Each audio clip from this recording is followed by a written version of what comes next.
ہم نے اس امانت کو آسمانوں میں اور پہاڑوں میں تقسیم کیا، کہا کہ اٹھا لو،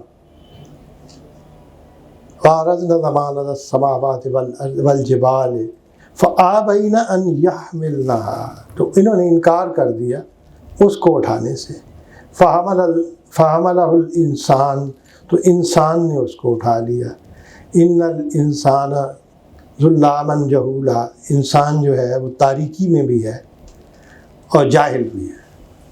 اب یہ جو آیت ہے اس کو میں جب پہنچوں گا اس کے کتاب کے اوپر، گلشن راز جدید جو اسی کا حصہ ہے اس کتاب کا، تو پھر اس آیت کی میں وضاحت کروں گا اس انداز سے۔ تو کیا ہے، اللہ نے کون سی امانت ہے جو فرشت پہاڑوں کو دی، انہوں نے نہیں اٹھایا؟ تو ہمارے جو مفسرین ہیں اور صوفیاء ہیں ان کا خیال یہ ہے کہ یہ اختیار ہے، پہاڑ کا کوئی اختیار نہیں ہے کہ وہ موو کر سکے، آسمانوں کا کوئی اختیار نہیں ہے، مہو ستارے کنندن جو پیش ازین کردن، اقبال نے کہا ہے کہ فروغ آدم خاکی ز تازہ کاری ہاست، مہو ستارے کنندن جو پیش ازین کردن، کہ آدم خاکی کا جو فروغ ہے اور چمک دمک جو ہے تازہ کام کرنے کی وجہ سے ہے، نیو تھنگز، تخلیق، جدت، مہو ستارے، چاند اور ستارے کنند وہی کام کر رہے ہیں کہ پیش ازین کردن، جو اس سے پہلے کر رہے ہیں۔ اقبال نے یہ بھی کہا ہے کہ جو نیکی اور بدی تمہیں نظر آتی ہے اس کو آسمان کے حوالے مت کرو، کہ آسمان سے تو ہزار بار بھی چارے درست، کہ آسمان تم سے ہزاروں دفعہ زیادہ، ہزار مرتبہ زیادہ بے چارہ ہے، اس میں تو کر کچھ نہیں سکتے۔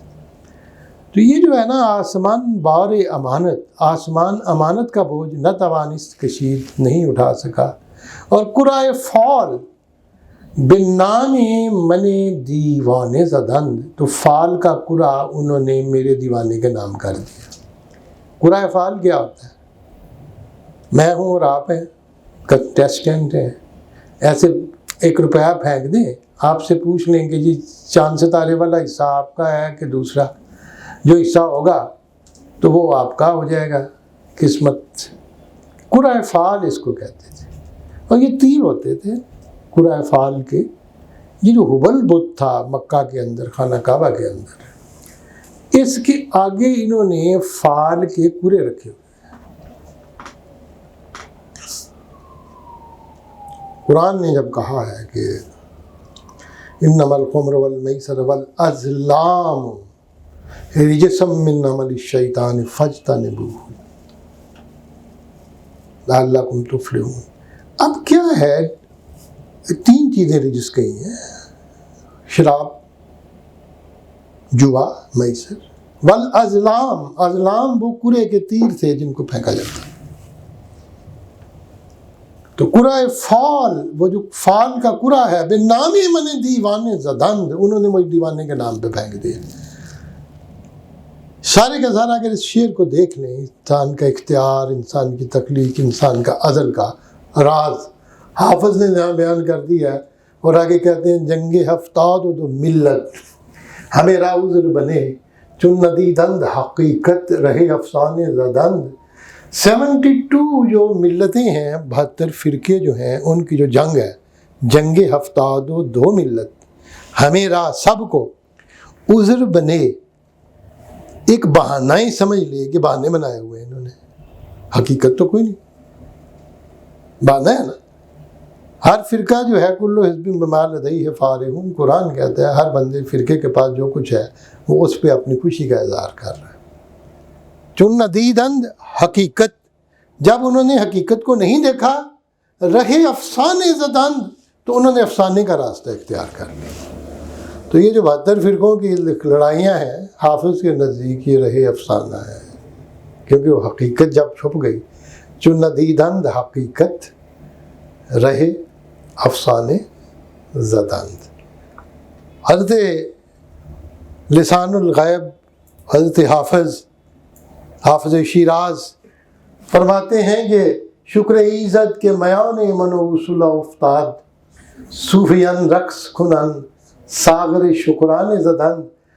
عزت کا شکر ہے، خداوند تعالیٰ کا شکر ہے کہ میان من و کہ میرے اور اس کے درمیان صلح افتاد، صلح ہو گئی ہے، اور صوفیان رقص کنن، صوفی جو ہے وہ ناچتے ہوئے، ساغر شکرانے زدن، انہوں نے شکرانے کا جام پی لیا ہے۔ حضرت حافظ فرماتے ہیں کہ آتشان نیست از شعلہ یو خندد شمع، آتشان ہستی کے بر خرمن پروانے زدن، آتشان نیست وہ آگ نہیں ہے کہ از شعلہ یو کہ جس کے شعلے سے خندد شمع، شمع مسکراتی ہو، آتشان ہستی کے بر خرمن پروانے زدن، آگ تو وہ چیز ہے، آتش آن ہست کہ بر خرمن کھلیان کے اوپر، پروانے کے کھلیان پہ پھینک دی گئی ہے، پروانے کی ساری محنت اور سارا کھلیان جو ہے اس کو آگ سے جلا دیا گیا ہے۔ فرماتے ہیں کہ گوہری کا صدف کون مکان بیرون است، طلب از گم شدگان لب دریا می کرد، وہ موتی جو کون و مکان کی سیپی سے باہر تھا، طلب از گم شدگان رہ دریا می کرد، یہ لوگ جو ہیں یہ ان سے طلب کر رہے ہیں جو سمندر کے راستے پہ گم ہو گئے ہیں، یہ سیپیاں تلاش کن سے کر رہے، سمندر تک پہنچے نہیں، راستے میں۔ عکس جو حافظ نہ گشاد از رخ اندیش نقاب، تاثر زلف سخن را بے قلم شان زدن، کوئی بھی حافظ کی طرح کس جو حافظ نہ گشاد نہیں کھولا، از رخ اندیش نقاب، سوچ کے چہرے سے کسی نے حافظ کی طرح نقاب نہیں اٹھایا۔ کس نے اٹھایا ہے؟ تاثر زلف سخن را بے قلم شان زدن، جب تک اس نے سخن کی زلف کے اوپر قلم کے ساتھ کنگھی نہیں پھیری۔ اب میرا حافظ کی غزل کیوں میں نے آج سنائی ہے؟ میں آپ کو اس روایت کی طرف بار بار لا رہا ہوں جس روایت کو اقبال فالو کر رہے ہیں، کم از کم اس کتاب میں۔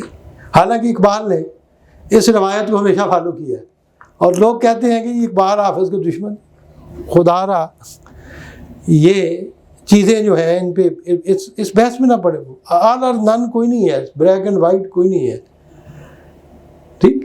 اقبال نے تو یہ بھی کہا تھا نا کہ صبا و مولد حافظ سلام ما برسن، کہ خاک اندیا اور چشم نکتہ وران نفروخت، اے بعد صبا میرا سلام حافظ کی جائے پیدائش تک پہنچا دو، کہ اس دیار کی مٹی نے بڑے بڑے نکتہ وروں کی آنکھوں میں سرمے کا کام کیا۔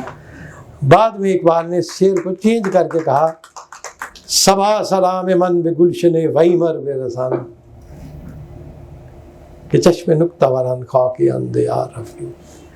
اب یہی چیز ہے، علامہ اقبال کی ایک نظم کی آج میں بات کرتا ہوں، تصویر درد۔ کیوں جی؟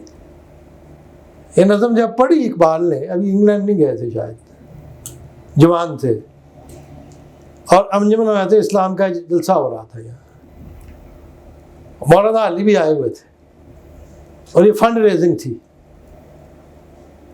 علامہ صاحب نے یہ نظم پڑھی تو علامہ صاحب کے والد صاحب نے شاید 5 کے 10 روپے نکالے فنڈ کے لیے، اور تو اور مولانا علی نے بھی 10 روپے جو تھے نا وہ چندہ دیا۔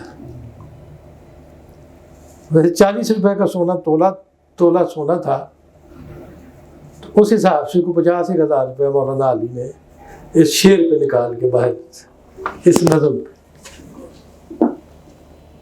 آپ اس منظر کو دیکھیں، لاہور کیوں جی زاہد انجمن جماعت الاسلام کا اجلاس ہو، اقبال نظم پڑھ رہے ہو، اور سٹیج کے اوپر کون بیٹھا ہوا ہو؟ مولانا الطاف حسین حالی۔ اور حالی کون ہے؟ وہ جو غالب کا پرورد ہے۔ اب آپ ان روایت کو دیکھیں نا کہ ہم کس روایت کو یہاں تک لائے ہیں، اٹھا کے کھینچ کے اس سلسلے کو بیان کر رہے ہیں، غالب کو بیان کر رہے ہیں، حالی کو بیان کر رہے ہیں، اقبال کو بیان کر رہے ہیں۔ پھر ان کو دیکھا ہم نے جن کو اقبال نے دیکھا، پھر ان کی روایت ہم بیان کر رہے ہیں اور پھر ہم اپنی روایت بیان کر رہے ہیں۔ اب اس منظر کو دیکھیں کہ یہ کیا ایک ٹرانزیشنل فیز ہے جس سے ہم آگے چلتے ہیں، اور اس میں آپ نے 3 لوگوں کی تضمین کی ہے۔ تضمین پہلے شعر میں ہی رومی کے ربائی کو انہوں نے مد نظر رکھا ہے، درمیان میں بے دل کو تضمین کی ہے، آگے چل کے تضمین ہی نہیں کی، پورے شعر جو ہیں وہ بے دل کے شعروں کو اردو میں ترجمہ کر دیا ہے، اور اینڈ کے اوپر نظیری کے شعر کے اوپر ختم کر دیا ہے۔ اب آپ اندازہ کریں کہ اقبال جوان ہے، ابھی انگلستان نہیں گئے، وہ کس قدر فارسی میں ڈوبے ہوئے ہیں کہ ایک نظم میں رومی، بے دل اور پھر نظیری جھلکتے ہیں۔ اقبال کی اگر یہ نظم دیکھیں، اڑا لی کمریوں نے طوطیوں نے، اندلیبوں نے چمن والوں نے مل کر لوٹ لی طرز فغاں میری، ٹپک کے شمع آنسو بن کے پروانے کی آنکھوں سے، سراپا درد ہوں حسرت بری ہے داستاں میری، الہی پھر مزہ کیا ہے یہاں دنیا میں رہنے کا، حیات جاوداں میری نہ مرگ ناگہاں میری، میرا رونا نہیں رونا، یہ سارے گلستاں کا وہ گل ہوں میں، خزاں ہر گل کی ہے گویا خزاں میری۔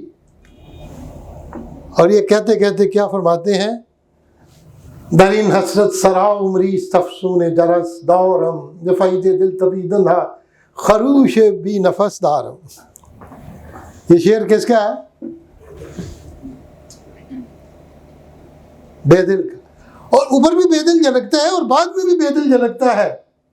درین حسرت سرا عمری استفسون جرس دارم، ز فیض دل تپی دنہا خروشی بی نفس دارم۔ اس حسرت سرا میں، یہ گھر جہاں حیرت ہی حیرت ہے، درین حیرت سرا، یہاں پہ اقبال نے حسرت سرا کہا ہے۔ میرے پاس جو نسخہ ہے بے دل کا، یہاں حیرت سرا کہا ہے کہ اس حیرت کے کارخانے میں، اقبال نے کہا اس حسرت کے کارخانے۔ اقبال کے پاس جو نسخہ ہوگا، آپ کو پتہ ہے نا، 200-300 سال تک جب لکھا جائے مسلسل، وہ تو سین اور یہ میں کاتب غلطی کر دیتے ہیں، تو ہوا ہے جو ایران میں نسخے گئے ہیں وہاں سین، یہ اتنا فرق پڑت گیا ہے اتنے سالوں میں، یہ نہیں ہے کہ اسی طرح۔ درین حیرت سرا، اس حیرت کے کارخانے میں، عمری ایک عمر گزر گئی ہے، افسون جرس دارم، کہ مجھے ایسا افسون ہو رہا ہے کہ جیسے کسی قافلے کی گھنٹی ٹن ٹن ٹن ٹن بج رہی ہے، اس حیرت سرا میں ہوں، حیرت ہی حیرت ہے، ایسے لگتا ہے جیسے کسی قافلے کی گھنٹی بج رہی ہے، ز فیض دل تپی دنہا، اور دل کے تڑپنے کے فیض سے، خروشی بی نفس دارم، اور بغیر سانس لیے مجھ میں جوش و خروش آ رہا ہے۔ اب اتنی گہرائی ہے بے دل میں، اور اقبال نے تو 1937 میں 19 فروری میں ایک یہاں اجلاس ہوا تھا لاہور میں، YMC ہال میں، ایک ہندو تھے وہ صدارت کر رہے تھے، اور انجمن ادبی تھی شاید، اور اس کے سیکرٹری جو تھے میاں بشیر احمد تھے۔ میاں بشیر احمد نے غالب کے دن پہ، یوم غالب پہ، اقبال کا پیغام پڑھ کے سنایا، اور آغاز ہی اس سے ہوا تھا۔ گفتار اقبال پڑھ لیں کتاب، 207 صفحہ۔ اسی دن، اگلے دن، انقلاب جو رسالہ تھا مولوی غلام رسول میر کا، اس میں بھی یہ ساری تفصیل موجود ہے۔ اقبال نے کہا تھا پیغام میں، آج میں اپنا پیغام غالب کے موقع پہ کیا دوں، میں تو غالب کا پیغام آپ کو دیتا ہوں، اور غالب کا پیغام کیا ہے، فارسی بین تاب بینی نقشہ یہ رنگ رنگ، میرا فارسی کلام پڑھو اگر رنگا رنگ نقوش دیکھنے ہیں۔ کہنے والے، لکھنے والے، پیغام لکھنے والے اقبال ہیں، اور پڑھنے والے میاں بشیر احمد ہے۔ اقبال نے کہا ہے کہ غالب کے پڑھنے والوں کو 2 فیصلہ کرنا ہے۔ پہلی بات یہ ہے کہ شعر کے اعتبار سے غالب کس قدر بے دل سے متاثر ہے، اور دوسرا یہ فیصلہ کرنا ہے کہ کس قدر فلسفہ حیات جو ہے وہ غالب نے اقبال سے لیا ہے، اور ایک اور خط میں اقبال نے کہا ہے کہ شاید غالب بھی بے دل کے فلسفے کو نہیں سمجھ سکا۔ Very interesting phenomena. میں کیوں آپ کو یہ تاریخ کی طرف لے جا رہا ہوں کہ جب تک ہم اس تاریخ کو نہیں کھنگالیں گے،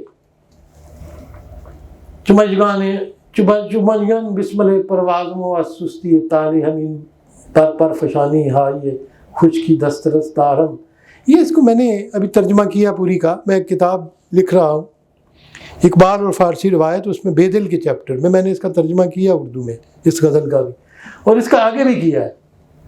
اس حیرت کے مسافر خانے میں مجھ پر قافلے کی گھنٹی کا آواز کا افسون طاری ہے، میرے دل کے تڑپنے کے تکرار کے فیض سے سانس لیے بغیر بھی میرا جوش و خروش دید نہیں۔ یہ میں نے ترجمہ کیا ہے، میں نے کسی سے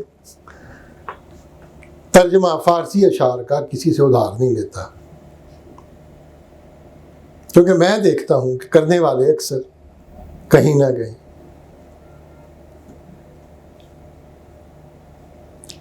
میں تفصیل بھی نہیں جانا چاہتا، لیکن میری سیٹسفیکشن نہیں ہوتی۔ میں اپنی میزبان پلکوں کی طرح اپنی پرواز کے باعث ذبح کیے ہوئے پرندے کی طرح ہوں، اور اپنی شومی قسمت کی وجہ سے اس انداز میں پھل پھڑا کر کشتی تک رسائی حاصل کر رہا ہوں۔ اگر محبت کے صاف اور خالص جام میں کینہ جوئی کے راستے پر چلتے ہوئے کسی غیر کا غبار شامل ہو جائے تو میرے لیے یہی سزا ہونی چاہیے کہ میں دوست پر قربان ہو کر اس کے راستے کا گرد و غبار بن جاؤں۔ اب یہ تھے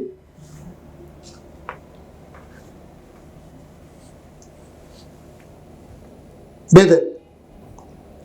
اب تھوڑا سا میں آگے آؤں، میں پھر اسی کی غزل کو پھر لے آؤں گا کسی وقت نظیری کا جہاں آئے گا اس کی ذکر میں، لیکن ہوا یہ ہے کہ میں اگلے اشعار کو مس کر دیا ہے کہ جس میں کمپلیٹلی بے دل کے اشعار کو اقبال نے لفظ بلفظ ترجمہ کر دیا ہے۔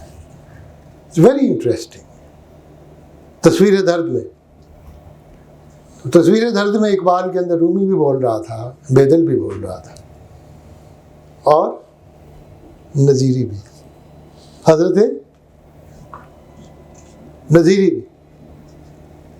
رومی کی بات تو میں نہیں کرتا، لیکن بے دل تو دل ہی میں دفن ہے نا، اور نظیری انڈیا کے صوبہ گجرات کی بندرگاہ سورت میں دفن ہے۔ میں کسی ایرانی فارسی کی بات ہی نہیں کر رہا،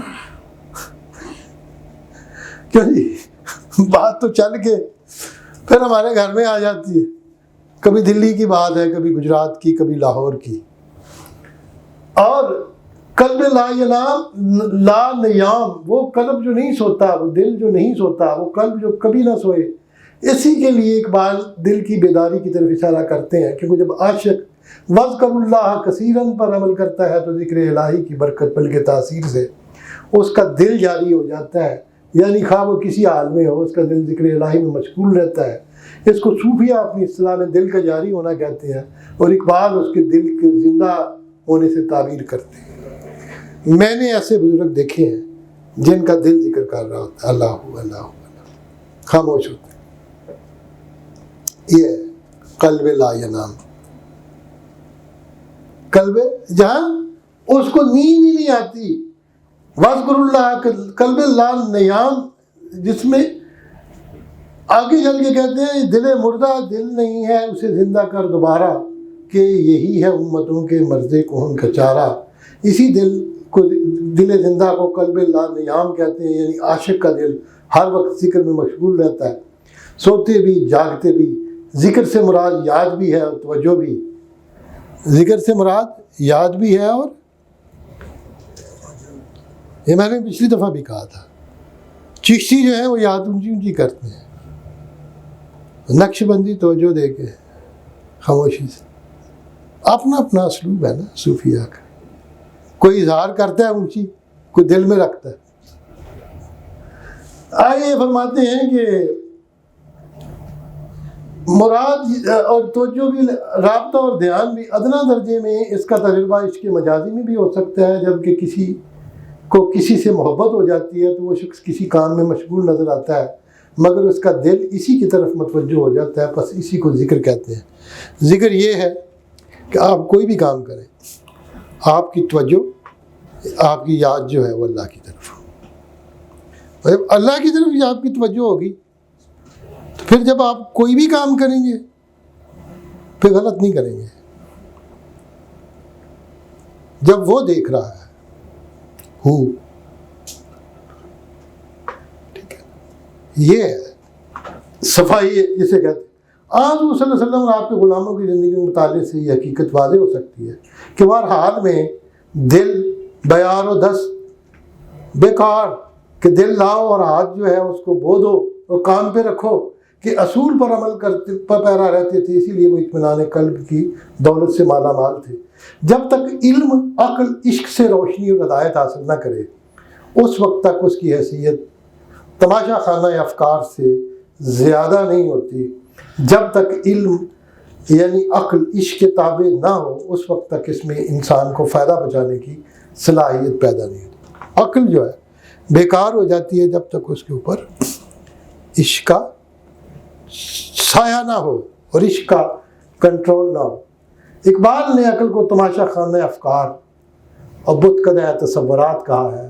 عقل و دل و نگاہ کا مرشد اولی ہے عشق، عشق نہ ہو تو شرع و دین۔ بت کدہ شریعت اور دین، اگر عشق نہیں تو کیا ہے؟ تصورات کا بت کدہ، شرع اور دین۔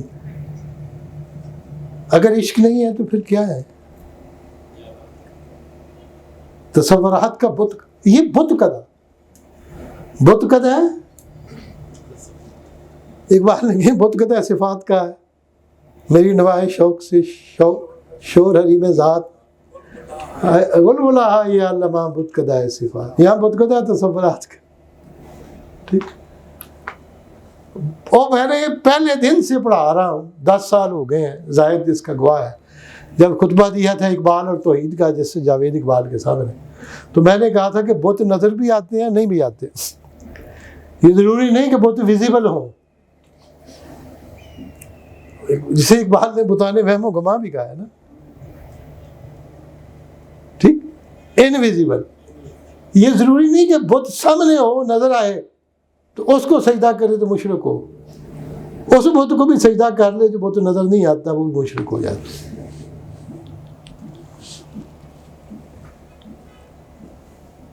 یہ مال و دولت دنیا، یہ رشتہ و پیوند ہے، بتانے وہم و گما ہے لا الہ الا اللہ۔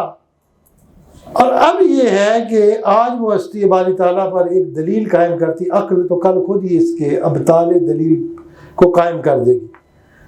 عقل یعنی دلیل آج ہم علم کے دربار میں مقبول ہے، کل وہی دلیل مردود ہو جائے گی۔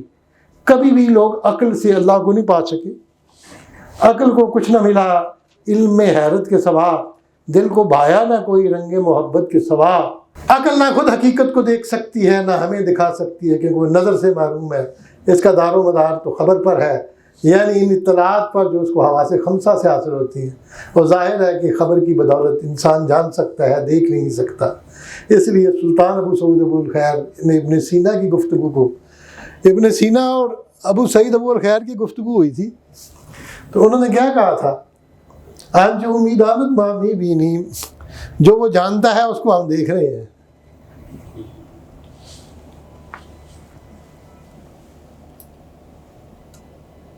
جو دیکھ سکے حقیقت کو وہی کامیاب ہے، جس تک حقیقت کی خبر پہنچے وہ دیکھ نہ سکے۔ اندھے ہیں نا جن کو نظر نہیں آتا۔ اب بصیرت بھی نظر کے ساتھ ہے، علاج ضعف یقین سے ہو نہیں سکتا، غریب اگرچہ ہے راضی کے نکتہ ہائی ہے دقیق۔ فخر رازی نے بھی بڑے نکات بیان عقل کے۔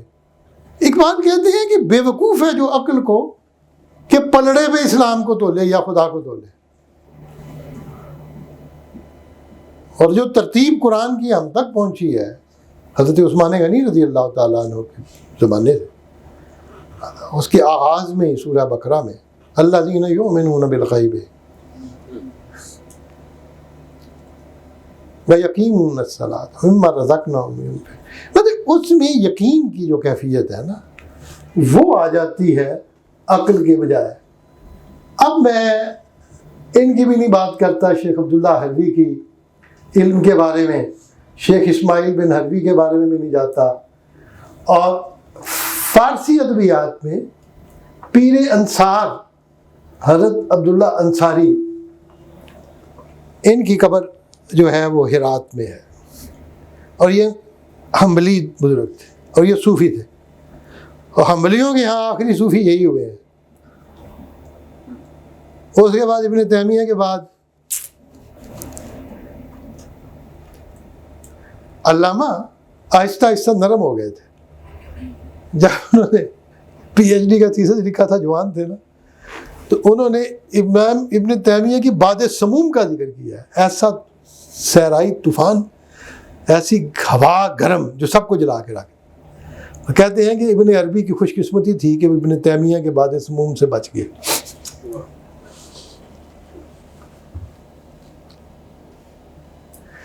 آج میرا جی چاہتا ہے کہ میں اور فلسفے میں جاؤں، گم ہو جاؤں۔ شیخ جو تھے ابو ایوب انصاری رضی اللہ تعالیٰ عنہ کی اولاد میں سے تھے، اور یہ جو ہے ان کی قبر ہے ہرات میں، اور ان کی وفات جو ہے 4 مئی 1006 میں پیدا ہوئے ہیں، اور 1089 میں، یعنی 1000 سال پہلے کے بزرگ ہیں۔ انہوں نے عقل اور اس کو کھول کے رکھ دیا ہے، اس کی ساری باز گشت جو ہے، ان کی پرشین بکس ہیں، ان کی عربک بکس ہیں، اور علم عشق یا عقل و عشق کا مکالمہ اقبال کے ہاں بڑی اہمیت کا حامل ہے، جس کا ان کے فلسفہ زندگی سے گہرا تعلق ہے۔ فارسی ادبیات میں پیر انصار شیخ عبداللہ انصاری نے، یہ جو شیخ ہرات ہیں، انہوں نے بھی عشق اور عقل کا مکالمہ لکھا ہے۔ اقبال نے اپنے عشق اور عقل کا جو مکالمہ ہے وہ شیخ عبداللہ انصاری حلوی سے لیا ہے۔ خدا کے لیے یہ کبھی بھی یہ نہ کہیں کہ اقبال جو تھے وہ خود ہی خود آ گئے تھے دنیا میں، وہ تو اس آئے اللہ کی طرف سے ہے، لیکن وہ پوری روایت کو لے کے آئے ہیں۔ آج جو بحث چلی ہوئی ہے، میں تو ساری کی ساری وہی باتیں کر رہا ہوں نا، کہ اقبال تو اس بوجھ کو جو ان کے اوپر لاد دیا گیا ہے تاریخ کی وجہ سے اور ہسٹری کی وجہ سے، اور سارے کا سارا فارسی شاعری کا، فارسی بزرگوں کا، ان کی نثر کا، ان کی نظم کا، اور یہ اقبال کا مصدر الہام ہے۔ صاف پتہ چلتا ہے کہ اقبال نے نہ صرف پیر انصار کے طرز استدلال بلکہ ان کے طرز بیان سے بھی گہرا تاثر قبول کیا ہے، خصوصاً ضرب کریم میں علم و عشق کا جو ہے، علم نے مجھ سے کہا عشق ہے، دیوانہ پن عشق نے مجھ سے کہا علم ہے تخمین و ظن۔ تخمینے کیا ہوتے ہیں؟ کیوں سر بجٹ سے پہلے شروع ہو جاتے ہیں نا؟ اور ہمارا تخمینہ کیا ہوتا ہے؟ میں ایک دفعہ انکم ٹیکس کے کمشنر کے دفتر بیٹھا ہوا تھا پنڈی میں، بڑی پرانی بات ہے، لیفٹنٹ کرنل ہوں گا یا کرنل ہوں گا، تو اس کے پاس پی اے آیا، تو پی اے کہتا ہے کہ ابھی ہمیں ایک میسج آیا ہے کہ فوری طور پہ جواب دیں کہ پنڈی میں کتنی دکانیں ہیں، ان کا کرایہ 10,000 سے 5 سے 10,000 ہے، کتنی کا 10 سے 50 ہے، کتنی کا 50 سے 1 لاکھ۔ انہوں نے کہا لکھ بھائی 223 دکانیں ہیں جن کا کرایہ 50,000 سے 1 لاکھ، 971 دکانیں ہیں جن کا اتنا ہے، اور 2400 اتنی۔ تو میں بڑا آشش کر اٹھا، میں نے کہا آپ کی اتنی کوئک انفارمیشن اور اتنی آپ کی یادداشت، نہ کوئی کتاب پڑھی نہ کوئی انفارمیشن، تو میں کہ آپ کو پتہ کیسے چلا؟ کہتے اٹکل پچو لگایا ہے، کہتے کل بجٹ بننا ہے، تو انہوں نے پوچھا ہے تو انہوں نے اس کے مطابق بجٹ بنانا ہے۔ اچھا یہ ہے آپ کے تخمینے جن پہ آپ کا بجٹ بنتا ہے، جو جھوٹ منہ دے آیا۔ زن، گمان، عشق نے مجھ سے کہا علم ہے تخمین و زن، یہ سارے تخمینے ہیں، یہ سارا گمان ہے، بندہ ہے تخمین و زن کرم کتابی نہ ون، عشق سراپا حضور علم سراپا حجاب، عشق کی گرمی سے ہے مارکہ کائنات، علم مقام صفات، عشق تماشائے ذات، عشق سکون و ثبات، عشق حیات و ممات، علم ہے پیدا سوال، عشق ہے پنہاں جواب، عشق کے ہیں معجزات، سلطنت و فقر و دین، عشق کے ادنا غلام صاحب تاج و نگین، عشق مکان و مکین، عشق زمان و زمین، عشق سراپا یقین اور یقین فتح باب، شرع محبت میں ہے عشرت منزل حرام، شورش طوفان حلال، لذت ساحل حرام، عشق پہ بجلی حلال، عشق پہ حاصل حرام، علم ہے ابن الکتاب، عشق ہے ام الکتاب۔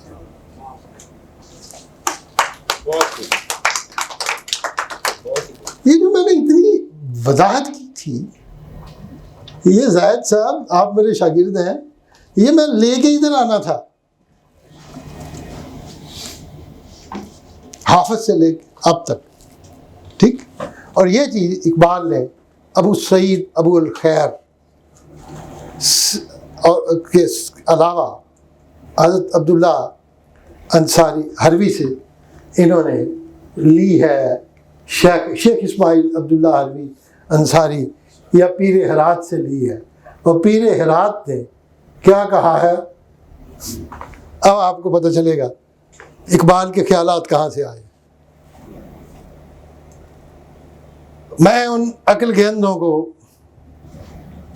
کچھ نہیں کہوں گا، سلام کرتا ہوں، وہ سلام جو قرآن نے کہا ہے جاہلوں کو کرو۔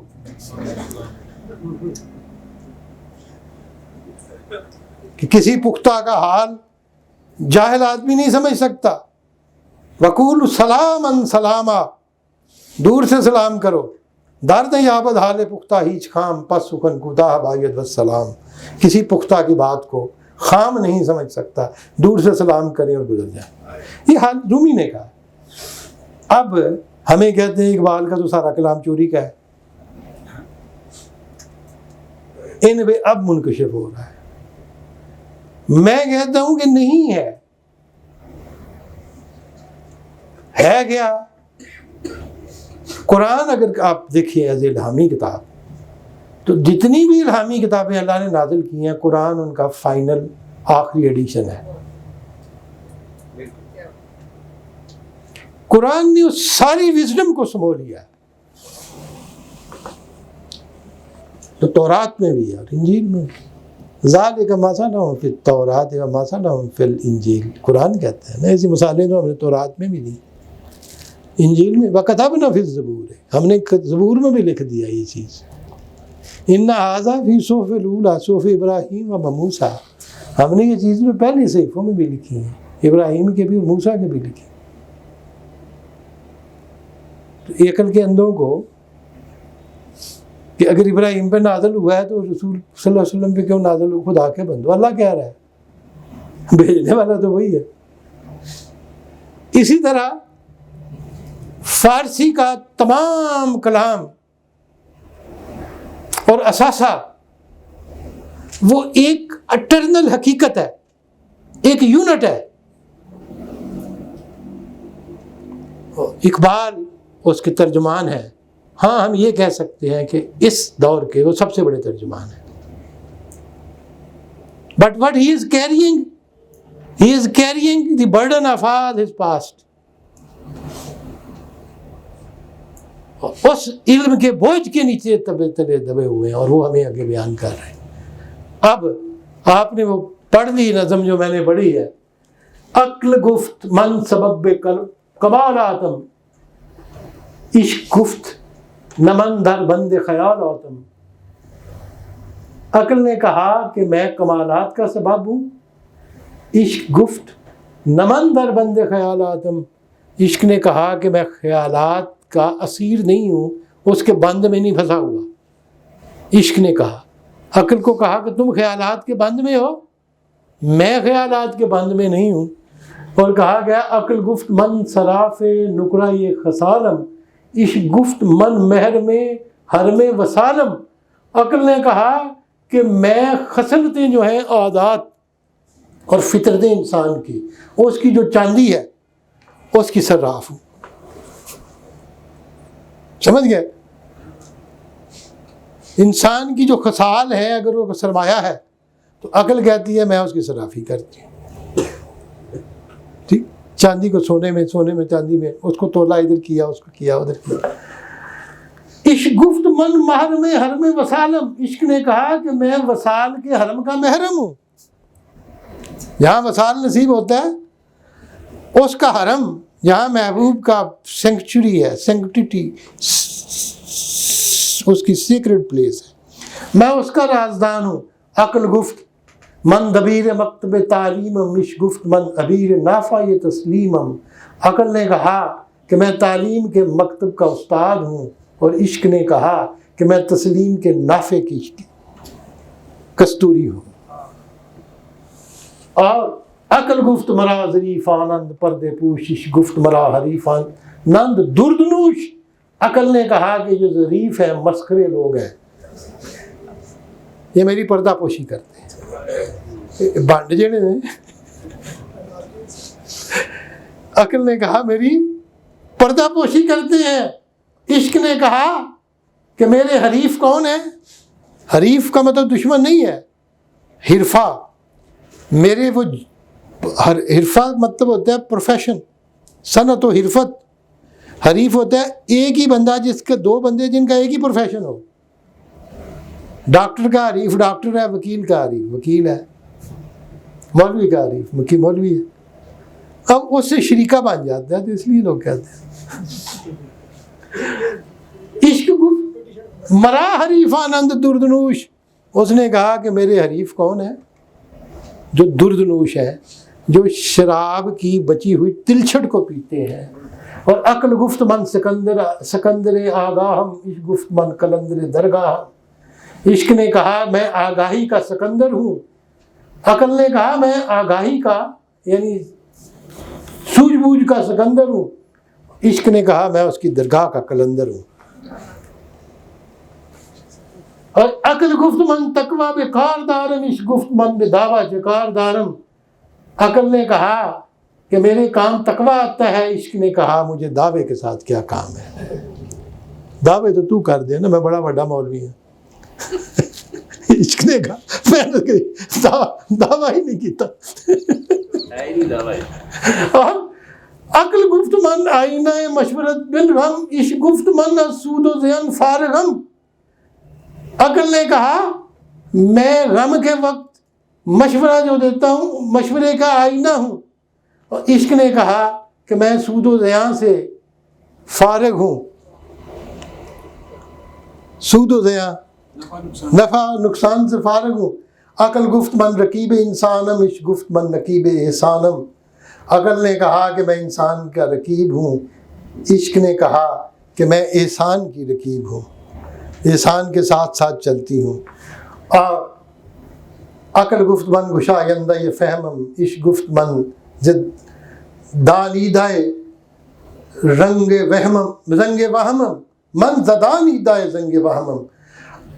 عقل نے کہا کہ من گشایندہ فہمم، میں سوچ کو کھول دیتی ہوں.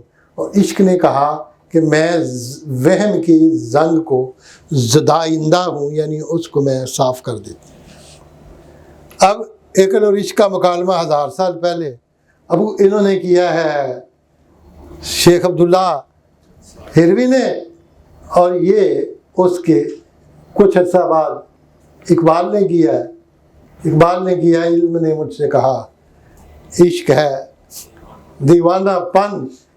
عشق نے مجھ سے کہا علم ہے تخمین و ظن، بندہ ہے تخمین و ظن علم کتابی نہ بن. عشق سراپا حضور، علم سراپا حجاب. عقل کی گرمی سے ہے مارکہ کائنات، علم مقام صفات، عشق تماشائے ذات. عشق سکون و ثبات، عشق حیات و ممات. علم ہے پیدا سوال، عشق ہے پنہان جواب. عشق ہیں معجزات سلطنت و فقر و دین. عشق ادنا غلام صاحب تاج و نگیں. عشق مکان و مکین، عشق زیان و عشق زمان و زمین. عشق سراپا یقین و یقین فتح باب. شرع محبت میں ہے عشرت منزل حرام، شورش طوفاں حلال، لذت ساحل حرام. عشق پہ بجلی حلال، عشق پہ حاصل حرام. علم ہے ابن الکتاب، عشق ہے ام الکتاب، یہ بابا جی جو 1000 سال پہلے ہوئے ہیں، اس کا اقبال پہ کیا اثر ہے؟ باز گشت ہے نا، ریفائنمنٹ ہے. ٹھیک، اس لیے جب بھی میں اقبال آپ کو پڑھاتا ہوں تو پھر میں آپ کو باقی بھی پڑھانے پہ مجبور ہو جاتا ہوں، کیونکہ اقبال کی مثال اس درخت کی ہے جس کی جڑیں بڑی گہری ہیں اور جس سرزمین میں اس کی جڑیں اس کی آبیاری کر رہی ہیں. اگر میں اس سرزمین سے واقف نہیں ہوں تو میں اس درخت کا پھل کھانے کا بھی مستحق نہیں ہوں. اب عشق آ جاتا ہے. اقبال کیا کہتے ہیں کہ زِ افسون تدری، اب پیام مشرق میں علم اور عشق کا محاورہ ہے، ان کا مکالمہ ہے. علم کہتا ہے نگاہم رازدار ہفت و چار است، گرفتار کمندم روزگار است. علم کہتا ہے میری نگاہ ساتوں ولایتوں، ساری کائنات اور چاروں عناصر، آگ پانی مٹی ہوا، یعنی زمین و آسمان دونوں کی رازدار ہے. زمانہ میرے پھندے میں پھنسا ہوا ہے، جہان بینم بین سو باز کردن مرابان سو یہ گردن کے کا. اب میں نے یہ پڑھایا ہوا ہے، میں پھر بھی آپ کو پڑھا سکتا ہوں، لیکن میں نے آج آپ کو کیوں یہ چیزیں کھولی ہیں کہ یہ چیزیں اگلی جب ہم پہنچیں گے مرحلے پہ یہ چیزیں اور زیادہ ضروری ہو جائیں گی. اور یہ بھی میں نے شاید آپ کو یہ پڑھایا ہے پچھلی دفعہ، اور اس کے بعد میرا خیال ہے کہ یہ میں نے یہ بھی پڑھا دی تھی آپ کو، گناہ گارم غیورم مذہبی خدمت نمیگیرم ازن داؤ غم کے بر تقدیر بستند تقصیرم. یہ دیکھیں تو اقبال نے جامی سے بھی لیا ہے، جو آنم دسترس نبوت کے روزی دامن شمیرم رغم باری بے حسد زیر بار توسن شمیرم. صاحب کہتے ہیں آزان چون زلف ماتم دید گن جوری زنجیرم کہ چون برگ خدان دیدس روز دست تدبیرم. اور بیدل کہتے ہیں چنے رنگی سیار اب در تماشا گاہ تسخیرم کی آواز پر تاؤس میں آیت بزنجیرم. کہتے ہیں چنے رنگ سیار اب در تماشا گاہ تسخیرم، اس تسخیر کی تماشا گاہ میں جہاں ہم چیزوں کو مسخر کرتے ہیں کیا کیا نارنگیاں ہیں کہ آواز پر تاؤس می آیت بے زنجیرم، کہ میں جب زنجیر مجھے پہنا دی جاتی ہے تو اس زنجیر سے بھی طاؤس کے پروں کی آواز آنا شروع ہو جاتی ہے. اقبال کہتے ہیں بے دل سے تو بڑھ کے آئی. بڑا خوبصورت مضمون ہے، اگلے دن میں پڑھ رہا تھا ان کا، مرزا منور نے ایک لکھا تھا ایک کتاب جو فارسی میں بھی ترجمہ کی ہے انہوں نے، پروفیسر شہین نے تہران سے. وہ میرے ہاتھ چڑھی ہوئی تھی وہ کتاب پرسوں، اس میں بے دل پہ چیپٹر ہے بڑا خوبصورت، وہ بھی پڑھنے والا. ہاں اقبال پہ میں آگے چلتا ہوں تو کہتے ہیں جہان کھورست و از آئینہ دل غافل افتاد است ولی چشمی کہ بینا شد نگاہش بر دل افتاد است. جہان اندھا ہے، جہان کور است و از آئینہ دل غافل افتاد است، اور دل کے آئینے سے غافل ہے. ساری دنیا اندھی ہو گئی، دل کے آئینے میں ان کی نظر ہی نہیں پڑتی. ولی چشمی کے بینا شد، لیکن وہ آنکھ جو بینا ہو گئی ہے، نگاہش اس کی نگاہ بار دل افتاد است، اس کے دل پہ آ پڑی. اور بندہ خدا یہ جو بینا کا لفظ ہے نا، اس کو یہ لفظ وہی ہے جو پنجابی میں وینا ہے، وہ وینا ہے پیا. فارسی تو اسی آپ بولنے ہیں روز، پر سانو سمجھ نہیں لگتی اسی بول کی رہے. نابینا، کور کوڑ کور اندھا تاریکی.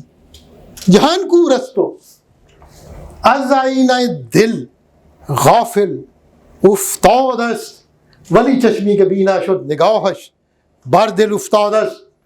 شب تاریک و راہ پیچا پیچ و بی یقین راہی دلیل کاروان را مشکل اندر مشکل افتاد است. رات تاریک ہے، راہ جو ہے وہ پیچا پیچ ہے، اور بے یقین راہی اور مسافر سب سے بڑا بے یقین ہے. میری رات رستے گھومن گھیریاں چلنے والا مسافر بے یقین. تو کیا ہے دلیل کاروان رہا, کاروان کی دلیل کو مشکل اندر مشکل افتاد ہے. دلیل کیا ہوتی ہے؟ وہ کاروان کو جانے کے لیے جو چاہیے ہے کوئی پرنٹ, کوئی نقشہ, کوئی میپ آگے, وہ دلیل ہے نا. یہ تو مشکل آ پڑی ہے, دلیل آئی. آگے فرماتے ہیں رکیب خام سودا مست و عاشق مست و قاصد مست کہ حرف دل بران دارائی چندن محمل افتاد است. رکیب خام سودا مست, جو خام رکیب ہے وہ سودا مست ہے یا سودا مست. وہ عاشق مست و قاصد مست, عاشق بھی مست ہے, قاصد بھی مست ہے. رکیب خام جو ہے وہ پاگل پن میں مست ہے, سودا ہے نا. رکیب کس کو کہتے ہیں؟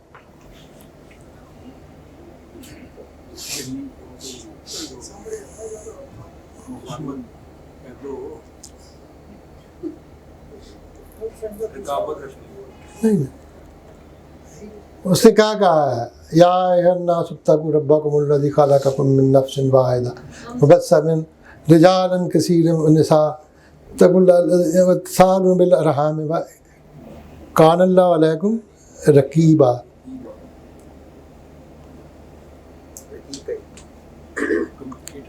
رکب کیا ہوتا ہے؟ گردن.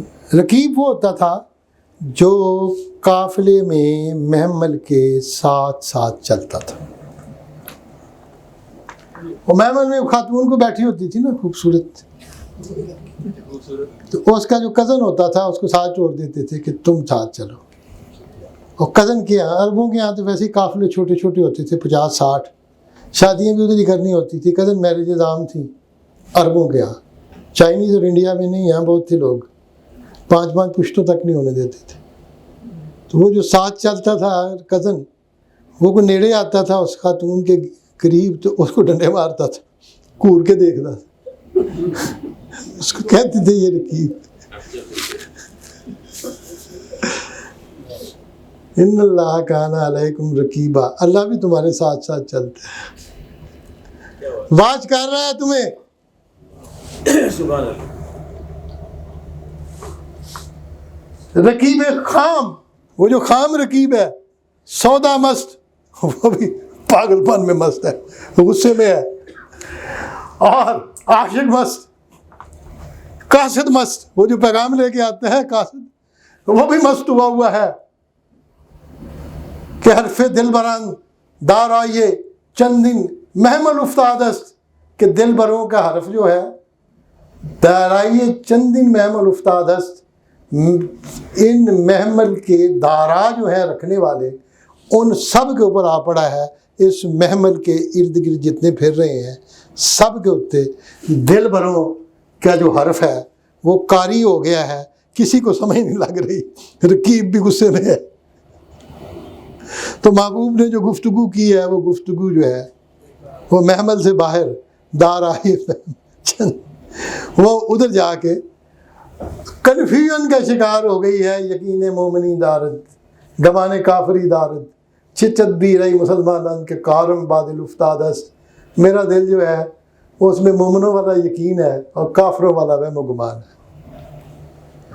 عشق ہے تو یقین ہے, عشق نہیں ہے عقل ہے تو گمان ہے. وہ گمان جو ہے وہ کفر ہے اور یقین جو ہے وہ ایمان ہے. اقبال کہتے ہیں جس کو یقین آ گیا نا, سنے تہذیب حاضر کے گرفتار غلامی سے بتر ہے بے یقینی. یقین مثل خلیل آتش نسینی, یقین اللہ مستی خود گزینی. سنے تہذیب حاضر کے گرفتار اور کہا ہے نوجوان تشن لب خالی ہے یار, کم نگاہ ہو بے یقین ہو.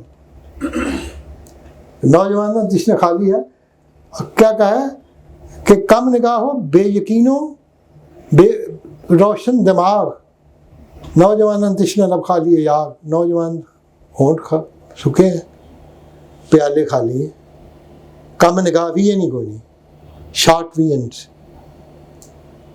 بے یقین، روشن دماغ بجلی چل رہی ہے۔ یہ پیر کلیسا کی کرامت ہے کہ اس نے بجلی کے چراغوں سے منور کیے افکار۔ یہاں پہ اقبال آج پورے اپنے جلووں کے ساتھ آپ کے سامنے کھڑا ہے، اور اقبال یہ کہتے ہیں کہ حرف دل بران دارائی جنگی یقین مومنی دارد گمانے کافری دارد، کہ تدبیر ہے مسلمانن، اے مسلمانوں کیا تدبیر ہے کہ کارم بادل افتاد است، کہ میرا کام دل کے پلے پڑ گیا ہے، کام مجھے دل پہ پڑ گیا دل سے، لیکن مسلمانوں کا حال کیا ہے؟ کعبہ میرے پیچھے ہے، کلیسا میرے آگے،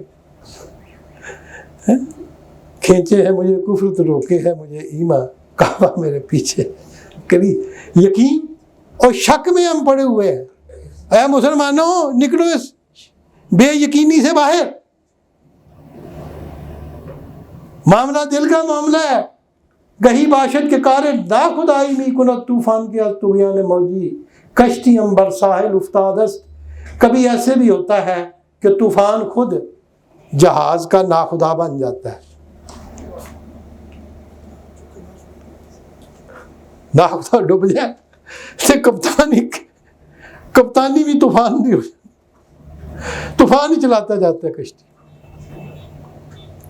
گہی باشد کبھی یہ ہوتا ہے کہ کھارے ناخدائی کے ناخدائی کا کام می کنک طوفان، ویلکم سر، طوفان کرتا ہے کہ از طغیان موجی، کہ موج کے طغیان سے، کشتیم بر ساحل افتاد است، کہ طوفان کے طغیان، موج کے طغیان سے میری کشتی ساحل پہ آ گری ہے، طوفان کے اندر بھی، لیکن اس طوفان نے مجھے اٹھا کے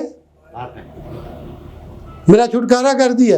طغیان جو ہے نا، طغیان کو فارسی میں عربی کا لفظ ہے، سرکشی کے معنی میں استعمال کیا گیا، طاغی، باغی، طغیان۔ آگے اقبال فرماتے ہیں کہ نمی دانم کہ داودین چشم بینا موج دریا را، گہر در سینہ دریا خزف بر ساحل افتاد است۔ اب یہ جو لہر ہوتی ہے،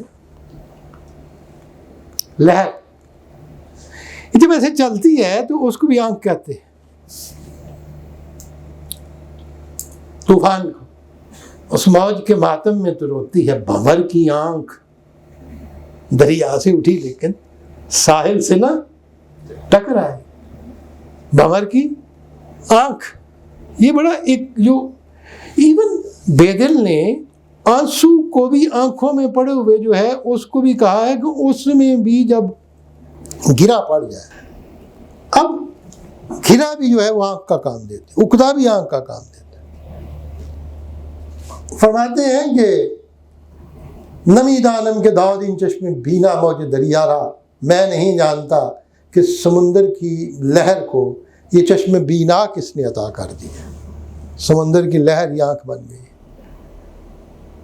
اور چشم بینا بھی ہو گئی ہے، دیکھ بھی رہی ہے۔ گوہر در سینہ دریا، موتی جو ہے سمندر کے سینے میں ہے، خزف، اور خزف کہتے ہیں مٹی کے ڈھیلے کو،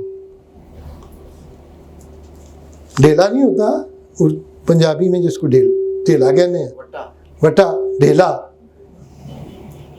وہ ساحل پہ پڑا ہوا ہے۔ سمندر کی آنکھ اتنی منور ہو گئی ہے کہ اس نے موتی کو اپنے دامن میں سمیٹ کے اپنی گہرائیوں میں سنبھال لیا ہے، چپٹے نے جو کہ باہر سمجھے۔ یہ نہیں مجھے پتا کہ چشم بینا سمندر کو عطا کس نے کر دی۔ حضرت اقبال فرماتے ہیں رحمۃ اللہ علیہ کہ نصیبی نی ست سوز درونم مرزبومم را، زدم مکسیر را بر خاک صحرا باطل افتاد است۔ میرے اندر کا جو سوز ہے، سوز درونم، میرے اندر تو آگ لگی ہوئی ہے، لیکن میرے جو اندر کا سوز ہے، مرز کہتے ہیں بارڈر کو اور بھوم کہتے ہیں زمین کو، اور بھوم وہی لفظ ہے جو پنجابی میں پوئیں، میم تو وہاں پہ بدل دیا، تو بے نو پہ تو بدل دیا پوئیں. بوم، مرز و بوم، بارڈر اینڈ لینڈ. تو مرز و بوم کا مطلب ہے میرا کنٹری جس کی لمٹس بھی پتہ ہے اور جس کی سطح کا بھی مجھے پتہ ہے.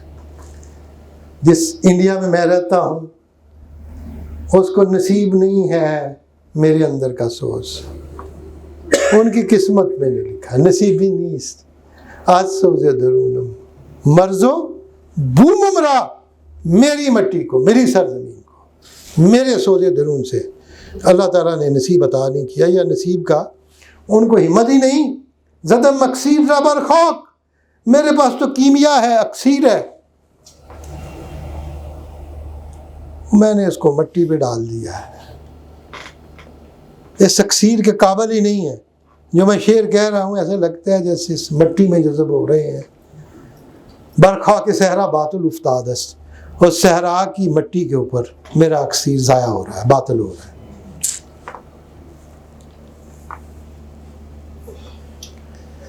اگرچہ انہوں نے یہ بھی کہا ذرا نم ہو تو یہ مٹی،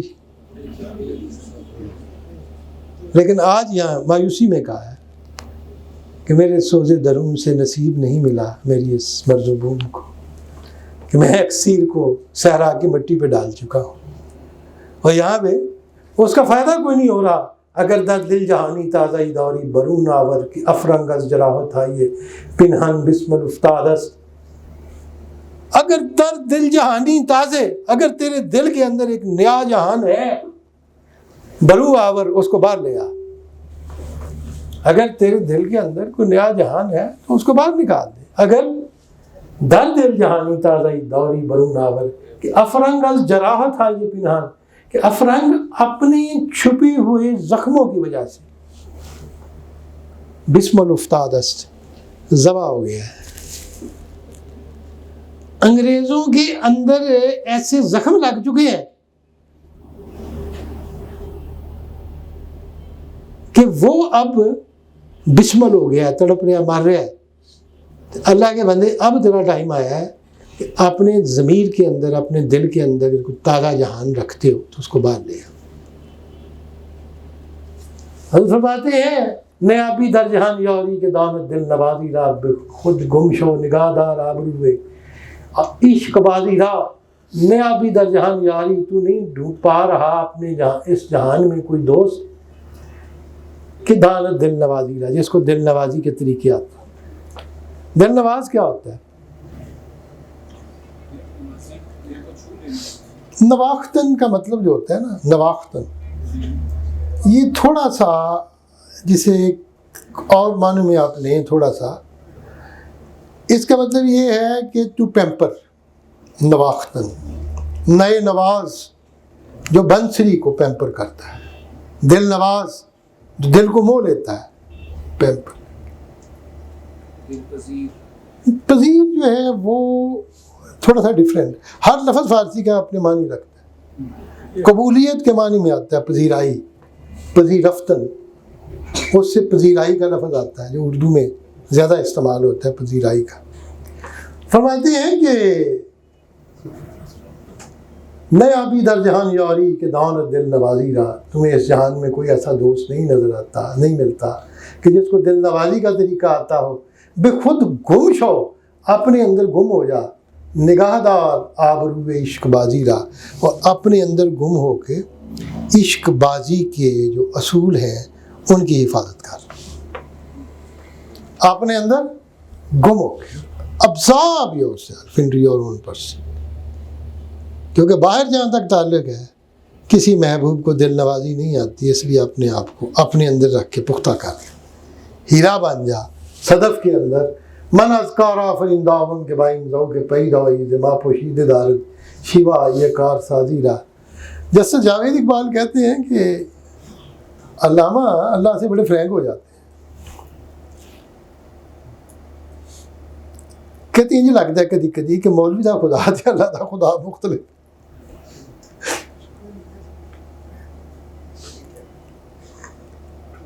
ٹھیک اب ہے اس بات پہ کہتے ہیں اقبال کار آفرین، کام کو پیدا کرنے والا، کار ساز کیا ہوتا ہے؟ جو کام بنائے، کار آفرین جو کام پیدا کرے، من از کار آفرین میں کام کے بنانے والے سے داغدار ہوں، زخمی ہوں، کہ بائی ذوق پیدائی کہ میرے اندر اتنا ذوق پیدائی ہے۔ پیدائی کیا ہے؟ ظاہر ہونا۔ مجھ میں اللہ نے یہی ذوق رکھا ہوا ہے کہ میں اپنے آپ کو ظاہر کروں، لیکن اللہ پہ مجھے گلا ہے، اللہ تعالیٰ نے مجھے زخمی کر دیا ہے۔ زما پوشید دار شیوا یہ کارسازی رہا، کیونکہ وہ کارسازی کے جو شیوے ہیں، خوبیاں ہیں، اس نے اللہ نے ہم سے چھپا رکھی ہیں۔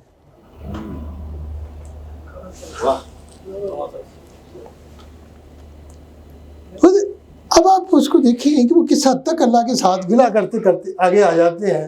کسی انمانی نازک نناند جو ایاز انجا کے میرے غزنوی افزون کنا درد ایازی را۔ یہ میں نے کبھی کبھی ڈرتے ڈرتے یہ کہا ہے کہ فارسی کی جو شاعری ہے نا، اس میں یہ شاعری بھی ہے۔ علامہ نے خود لکھا ہے نا، اس پہ ہمیں مشرق کے دیباچے میں کہتے ہیں گھوٹے فارسی شاعری کے زیر اثر کبھی کبھی گے شاعری کی بھی بات کر، غالب بھی کرتے، حافظ بھی کرتے، ایسی مطلب جو ایک روایت ہے، میں اس کو نہیں ڈنائی کر رہا۔ اقبال کہتے ہیں کس ان مانی نازک نہ دانت جز ایاز انجا، کوئی ایاز کے سوا اس نازک معنی کو نہیں سمجھ سکتا۔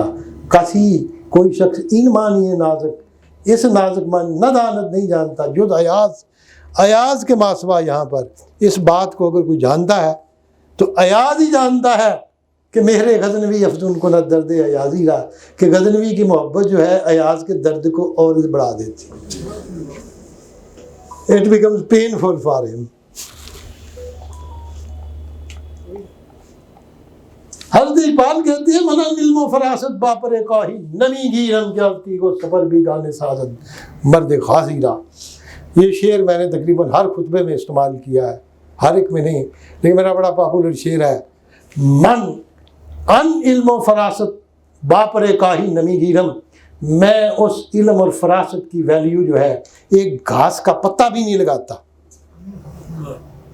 ایسا علم و فراست میں گھاس کے پتے کی قیمت میں بھی نہیں خرید سکتا کہ از تیغ و سپر بھی گانے سازد مرد غازی را، جو علم مرد غازی کو اس کی تلوار اور اس کی ڈھال سے بیگانہ کر دے۔ That knowledge is totally valueless for me۔ اس کی قیمت گھاس کا پتا بھی نہیں کہ ہو مرد غازی، ستے کو سپر پھینک دے، ہتھیار پھینک دے، ہتھیار پھینک دے کہ از تیغ و سپر بیگانے سازد مرد غازی را۔ اور آگے فرماتے ہیں کہ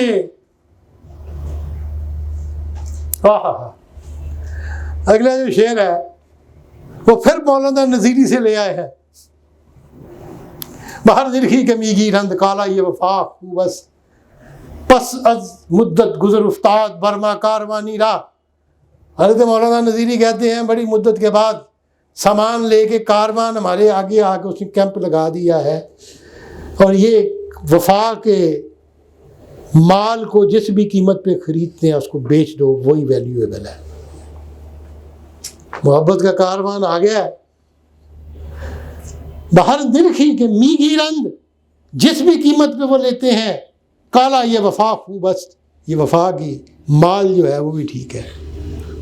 خریدار آ گئے وفا کے، انگریز آ گئے ہیں تو اپنی وفا بیچتی تھی، مغل آئے تو اپنی وفا بیچ دی۔ بہر نرخی کے میگی رند کالا یہ وفا خوبست، یہ نظیری کہہ رہے ہیں۔ پسند مدت برما گزر افتاد کاروانی رہا، ہماری بڑی مدت کے بعد وہ کاروان آ کے رکا ہے۔ اقبال مولانا نظیری کے اسی شعر کو کہتے ہیں بہر نرخی کے انکارا بگیری سود مند رفتت بزور بازو حیدر بدے ادراک راضی رہا۔ اب اقبال نے حضرت مولانا نظیری کے شعر کو بالکل نئے معنی دے دی ہے کہ جس نرخ سے یہ کالا یہ مال خریدتے ہیں فائدہ ہی فائدہ ہے. باہر نرخی کے ان کالا بگیری، جس نرخ سے بھی یہ مال تو خرید لے تیرے فائدے میں ہے. کر کیا؟ بزور حیدری بے بوزے بازو حیدر بدے ادراک راضی را، کہ راضی کی ساری عقل اور فراست، فخر الدین رازی کے سارے استدلال کو ایک حیدر دی ضرب مار کے توڑ کے رکھ دے.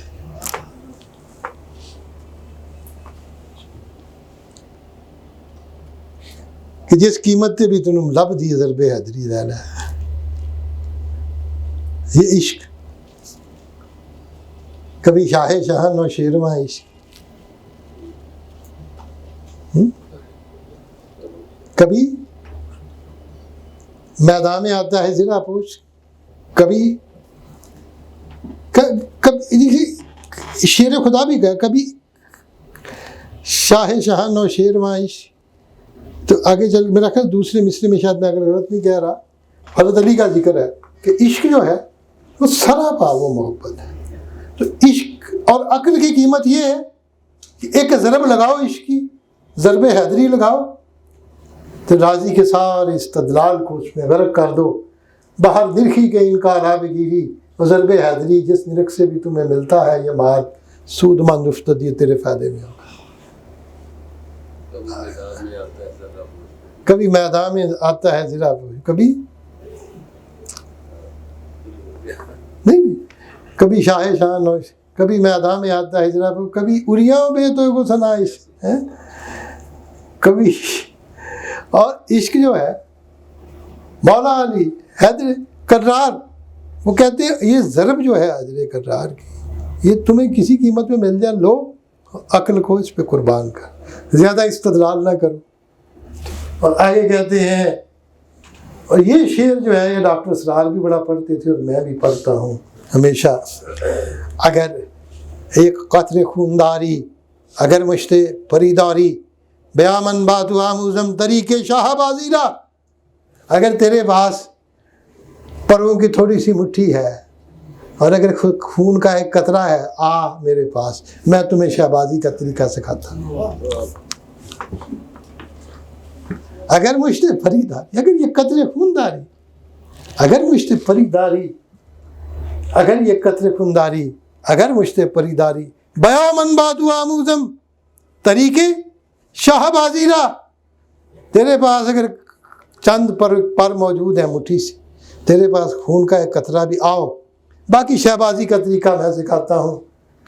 اگر انکار را کار نفس دانی جو نادانی دم شمشیر اندر سینے باید نئی نوازیرہ، نفس کہتے ہیں سانس کو، یہ جو بنسری تم نے پکڑی ہوئی ہے جس کو بجا رہے ہو، اگر انکار را، اگر اس کام کو کار نفس دانی اپنے سانسوں کا کام سمجھتا ہے تو نادان ہے. دم شمشیر اندر سینے باید نئے نوازیرہ، جو نئے نواز ہو بنسری بجانے والا، اس کے سینے کے اندر شمشیر کا دم ہونا چاہیے.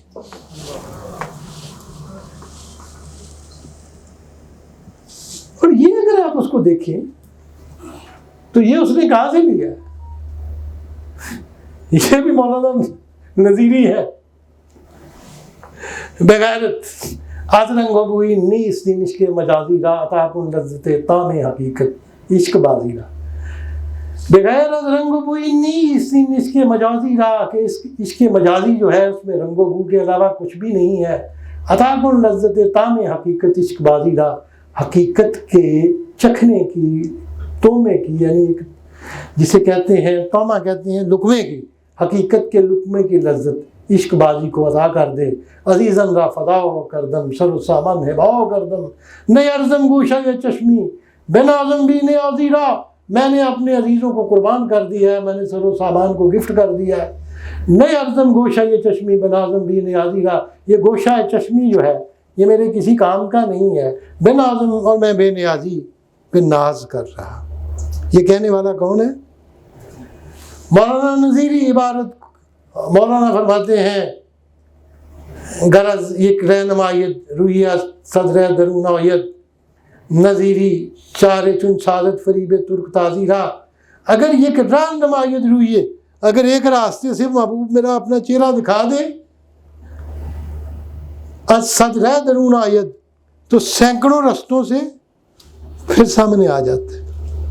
ایک رستے چہرہ دکھاتا ہے، میں ادھر چلتا ہوں، پھر کسی اور رستے سے دکھا دیتا ہے، پھر کسی اور رستے سے اپنا چہرہ دکھا دیتا ہے۔ نظیری چارہ چون سازت فریب ترک تازیرہ، اے نظیری کیا چارہ، کس طرح وہ کر سکتا ہوں میں اس فریب کو جو ترک و تازی سے اس نے عطا کیا۔ ترک اور تازی عرب، لوٹ مقصود جو ہے نا، لوٹ مار، اس کو ترک تازی کہتے ہیں۔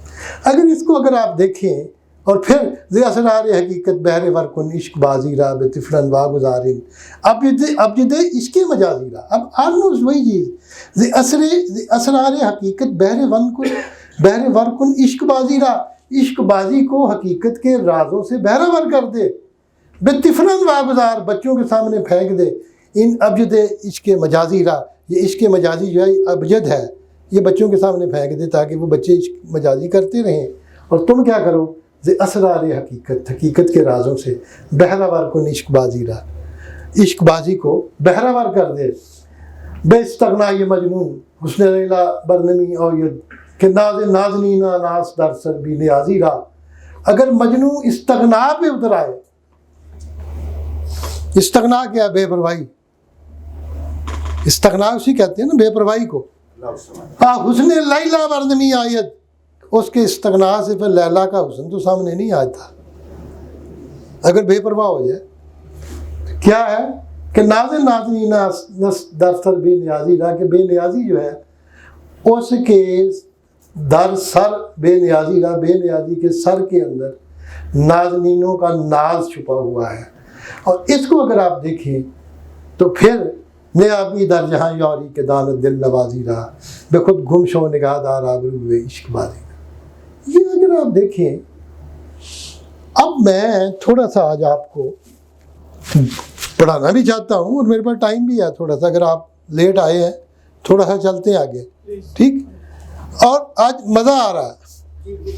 حضرت اقبال کہتے ہیں علمی کہ تو آموزی مشتاق نگاہی نیست، واماندہ یہ راہی ہست آوارہ یہ راہی نیست، علم جو تو سکھا رہا ہے مشتاق نگاہی نیست، وہ کسی نگاہ کا مشتاق نہیں ہے۔ وہی میں نے آپ کو علم کی بات کی تھی نا، اور نگاہ کی بات کی تھی، فقط نگاہ سے ہوتا ہے فیصلہ دل کا۔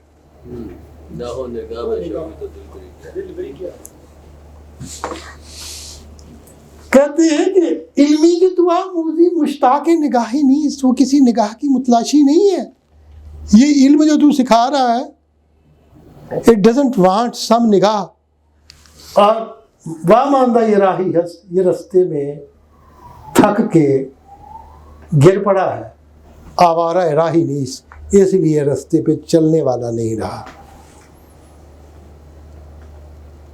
عقل ہے محو تماشائی لبے، رک گیا ہے علم، آوارہ راہ نہیں رہا، واماندہ جو تھا کھل کے وہ تھک گیا ہے۔ فرماتے ہیں آدم کے ضمیر وہ نقش دو جہان ریزد، با لذت آئی ہست بی لذت آہی نیست، علمی کہ تو آموزی مشتاق نگاہی، واماندہ یہ راہی ہست آوارہ یہ راہی نیست، آدم کے ضمیر وہ نقش دو جہان ریزد، با لذت آئی ہست بی لذت آہی نیست، وہ آدم جس کا ضمیر دو جہانوں کے نقش بند ہے، دو جہانوں کے نقشے بناتا ہے، میپ بنا دیتا ہے، پلاننگ کر دیتا ہے، با لذت آئی ہست، آدم اگر زندہ ہے تو آہ کی لذت سے ہے، بی لذت آہی نیست، اور اگر آہ کی لذت نہ ہو تو آدم ہی نہیں ہے۔ ہر چند کے عشق او آوارہ راہی کرد، داغی کے جگر سوزد در سینہ یہ ماہی نیست، ہر چند کے عشق او آوارہ راہی کرد، ہر چند کے عشق نے اس کو راستے کا آوارہ بنا دیا ہے۔ یہ چاند جو ہے نا، ماہی کو کہا ہے، یہ اپنے راستے پہ آوارہ پھر رہا ہے۔ عشق کش سکل، زمین کا جو کشش ہے اس کو کھینچ کے چلا رہی ہے، ہر چند کے عشق وہ آوارہ راہی کر، راستے کا آوارہ کر کے چاند کو چلا دیا ہے، داغی کے جگر سوزد در سینہ یہ ماہی نیست، وہ داغ جو جگر کو جلا دے وہ چاند کے سینے میں بھی نہیں ہے. چاند جو ہے اس کے اوپر داغ ہے نا، لیکن اقبال کہتے ہیں یہ وہ داغ نہیں ہے جو انسانوں کے جگر کو جلا کے رکھ. من چشم نبردار مزروی نگارینش ان مست تغافل را توفیق نگاہی نیست. نگار کہتے ہیں محبوب کو. نقش و نگار بھی آپ نے دیکھے، نقش و نگار، نگارین جس میں نقش و نگار ہوں. اور یہاں بھی انہوں نے کہا رویے نگارینش، اس کا وہ چہرہ جس کے اوپر نقش و نگار ہے. خوبصورتی دو طرح کی ہوتی ہے. ایک چینی ہوتے ہیں بیچارے، اللہ معاف کرے، ان کا اپنی بیوٹی ہوگی لیکن وہ ٹائم پیس کی طرح چہرہ ہوتا ہے، گول مول، نہ ناک نہ کان.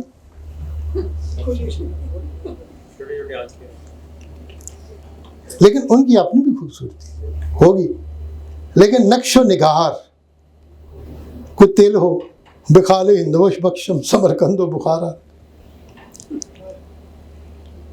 کوئی چہرے کا کوئی لب ہو، لب و رخسار. کہا نا کہ نہ محتسب کی نہ حور جناں کی بات کرو، میں کہن کی نگار جواں کی بات کرو. کسی کی تابش رخسار کا کہو قصہ، کسی کے گھس ہوئے امبر فشاں کی بات کرو، امبر فشاں کی بات کرو. اور اقبال کہتا ہے میں یہ دیری نہ نگار جوان چیزی نیست، پیچھے صاحب نظران حور جنان چیزی نیست. کہ پرانی شراب اور جوان محبوب کوئی چیز نہیں، اور صاحب نظر جو ہیں ان کے سامنے تو جنت کی حوروں کی بھی کوئی ویلیو نہیں. یہ اقبال کہتے. لیکن آج اقبال کیا کہتے ہیں کہ من چشم نہ بردارم، میں اپنی آنکھیں نہیں اٹھا رہا. من چشم نہ بردارم، میں اپنی آنکھیں اوپر نہیں اٹھا رہا.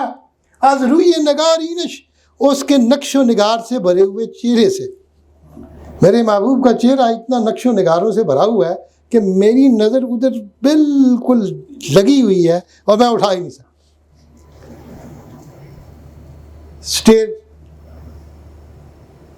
کر رہا ہوں اور ان مست تغافل رہا، کیونکہ میرا محبوب تغافل میں مست ہے. تغافل کیا ہے؟ ہم نے ماننا کہ تغافل نہ کرو گے لیکن خاک ہو جائیں گے ہم تم کو. تغافل کا مطلب ہے کہ کسی کو نظر انداز کرنا. اور اقبال کہتے ہیں ان مست تغافل رہا، وہ جو مجھے نظر انداز کرنے میں مست ہے. توفیق نگاہی نیست، اس کو نگاہ کی توفیق نہیں ہے، وہ آنکھ کھول کے میری طرف دیکھتا ہی نہیں. اس واسطے میں اس کے چہرہ کے اوپر سے اپنی نگاہیں نہیں اٹھا رہا. اور اللہ فرماتے ہیں اقبال کباب پوشد در کار جہان کوشد دریاب کے درویشی با دل کو کلاہی نیست. یہ جو میں نے پہنا ہوا ہے نا لمبا کوٹ، اس کو بھی کبا کہتے ہیں. تو اقبال کہتے ہیں میں بھی کبا پہنتا ہوں. لمبا کوٹ پا رہے تھے سن نا، افغانستان کی تصویریں ہیں نا، لندن کی بھی تصویریں ان کی ہیں کبا پہنے. تو اقبال کبا پہنتا ہے، درکار جہان کوشد، اور دنیا کے کام میں بھی کوشش کرتا ہے، وکالت بھی کرتا ہے، روٹی کما کے لے آتا ہے. ٹھیک، اقبال کبا کوشد در کار جہان کوشد، لیکن دریاب اس چیز کو دریافت کر لے، پکا اس کا پتہ لے لے کہ درویشی با دل کو کلاہی نیست، کہ درویشی کا تعلق نہ دلک کے ساتھ ہے نہ ٹوپی کے ساتھ ہے، نہ فقیرہ علی گجڑی پان نہ درویش ہوتا ہے، تو نہ ہی اس طرح کی ٹوپی پہننے سے اسٹیٹس. تو اقبال اگرچہ ابا پالے ہی ہے، کبا کام دنیا کا کام بھی کر، لیکن ہے تو وہ درویش. اس واسطے اس کو مجبور نہ کرو کہ وہ دل کو ابا پہن کے، دل کو ٹوپیاں پہن کے فقیروں والی جو ہے نا. یہاں اقبال نے ظاہر کبا سر فلسی جڑی ہوندا ہے جدے چ پھل ہوندا ہے جڑا ڈوڈی ہوندی ہے وہ بھی کبا ہے، اس کو بھی کہتے ہیں. لیکن فارسی میں عموماً ابا اور کبا، ابائے فضیلت اور کبائے فضیلت، یہ جو لمبے کوٹ ہے نا اس طریقے سے فضیلت کی، اقبال کہتے ہیں میں پہنتا ہوں. دنیا کا کام بھی کرتا لیکن پھر بھی درویش ہوں، کیونکہ مجھے اتنا پتہ ہے نہ گجڑی پہنے سے درویشی آتی ہے۔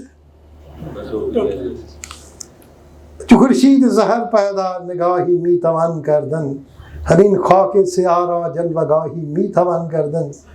چو خورشید سحر پیدا نگاہی می توان کردن، سحر کا جو خورشید ہے اس کی طرح نگاہ بھی پیدا کی جا سکتی۔ وہ سورج نکلتا ہے نا مشرق سے، اور سورج کی آنکھ ہوتی ہے چشمہ خورشید۔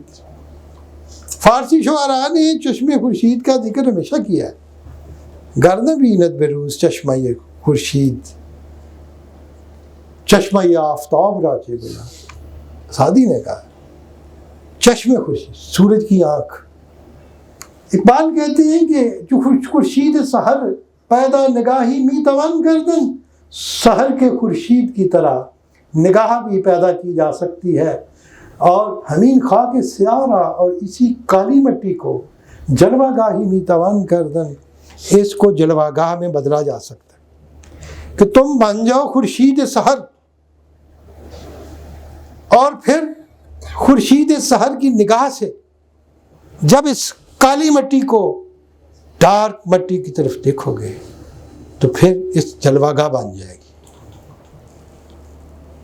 ہمیں آفاق کے بینم بے نگاہ، اور ہمیں آفاق کے دارم بے نگاہ اڑا، کہتے ہیں کہ جو دنیا ہے ہستی و نیستی از دیدن و نادیدن من است، کہ یہ ہستی اور نیستی جو ہے وجود اور عدم میرے دیکھنے اور نہ دیکھنے سے ہے۔ دیکھ لوں تو ہے، نہ دیکھوں ہمیں آفاق کے گیرم بے نگاہ اڑا۔ یہ ساری چیزیں جو ہیں میری نگاہوں پہ ڈیپینڈ کرتی ہیں۔ آپ بھی خورشید سحر کی طرح اپنی آنکھ کھولو اور اس طرح پیدا کرو، پھر آپ کو یہ ڈارک مٹی جو ہے وہ بھی سفید چمکتی ہوئی فروغ کے ساتھ نظر آئے گی۔ نگاہ خویش را از نوک سوزن تیزتر گردن، چو جوہر در دل آئین راہی می توان کردن۔ سوزن کہتے ہیں سوئی، اصل سوزن ہی تھا جو پنجابی میں سوئی ہو گیا، سوئی کی نوک، نوکے سوزن اپنی نگاہ کو سوئی کی نوک سے بھی زیادہ تیز کیا کر لے۔ نگاہ خویش را از نوک سوزن تیز تر گردان، رگڑ رگڑ کے تو اس کو اپنی نگاہ کو سوئی کی نوک سے بھی زیادہ تیز کر دے۔ چو جوہر در دل آئینے راہی می توان کردن، جوہر کی طرح آئینے کے دل میں رستہ پیدا کیا جا سکتا ہے اگر تمہاری نگاہ جو ہے وہ سوئی کی نوک سے زیادہ تیز، تو پھر جو جوہر کی طرح در دل آئینے کے دل میں بھی راہی می توان کردن، راہ پیدا کیا جا سکتا ہے۔ انداز گشود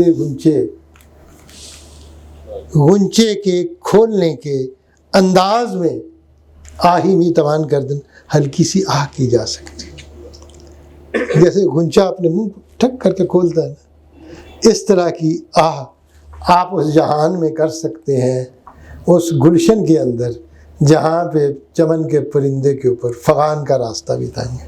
ہلکی سی آہ تو کرو، اگر فغان مقامات آہو فغاں اور بھی ہیں، نہ ان عالم حجاب اورا نہ ان عالم نقاب اورا، اگر تاب نظر داری نگاہی می توان کردن، جو صاحب نظر ہے، جس کو تاب نظر ہے، اگر تاب نظر داری، اگر تمہیں نظر کی ہمت ہے، نگاہی می توان کردن، تو دیکھ سکتا ہے، نگاہ کو کھول سکتا ہے، تو پھر اگر تو نگاہ کو کھول لے، نہ ان عالم حجاب اورا، نہ یہ جہان جو ہے اس پہ حجاب رہتا ہے، نہ عالم نقاب اورا، نہ اگلے جہان پہ پردہ رہتا ہے۔ تیری آنکھیں کھل جانی چاہیے، دونوں جہانوں کے پردے اٹھ جائیں گے، تیرے سامنے آ جائیں گے۔ تو در زیر درختان ہم جو طفلان ناشیان بینی، بے پرواز آلائے سید مہر و ماہی می توان کردن، تو در زیر درختان ہم جو طفلان آشیان بینی، تو درختوں کے نیچے بچوں کی طرح آشیانے کو دیکھ رہا ہے۔ بچے درخت کے نیچے بیٹھ کے گھونسلوں کو دیکھ رہے ہوتے ہیں، بے پرواز پرواز کر کہ سید مہر و ماہی می توان کردن، کہ تو بے پرواز آ کے سید مہر ماہی تو پرواز کی ہمت کر کہ تو چاند اور سورج کو شکار کر سکتا ہے. گھونسلے کی طرف مت دیکھتے رہو، ہمت کر تو جا کے آسمان کی طرف تو جو ہے وہ دیکھ سکتا ہے. آج میں نے جتنی بھی کوشش کی ہے، 4-5 غزلیں تو میں آج کھینچ گیا. آہستہ آہستہ جو میں کچھ مشکل پسندی کی طرف آتا ہوں، آپ کے دماغ میں ٹوینکل ٹوینکل کرنے کی کوشش کی ہے آج تھوڑا سا، کیونکہ جب تک اس کے سارے بیک گراؤنڈ کو نہ سمجھے اقبال کے، how can we move forward. Thank you very much G.